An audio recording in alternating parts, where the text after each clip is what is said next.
очень мягкий цвет. Кстати, такой шикарный, мне очень нравится. Тут есть 2 кармашка и стоит всего это 1 рубль. Стоит всего 1 рубль.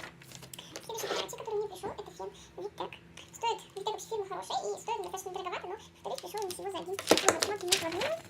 Вот он фен и всего 1 рубль. То есть такой подарок, он реальный. Ну и вот такой шикарный, очень шикарный прибор мне пришел, который я очень сильно ждала. Сильно здоровая и сияющая кожа. На самом деле, его продают, я увидела, тоже кому-то пришел в подарок, его продают за 12 тысяч рублей, понимаете? Это Philips. Фирма достаточно хорошая, все они ее знают. Тут есть одна из насадок. Смотрим, что тут есть еще. 2 насадки. Вот еще 2 насадки. Здесь это очень удобное устройство, подставка. И вот это вот все всего за 1 рубль. Видите, домашний прибор для ухода за лицом. 1 рубль. Поэтому подарки такие, это реально. Я вас приглашаю присоединиться ко мне, к нашей команде.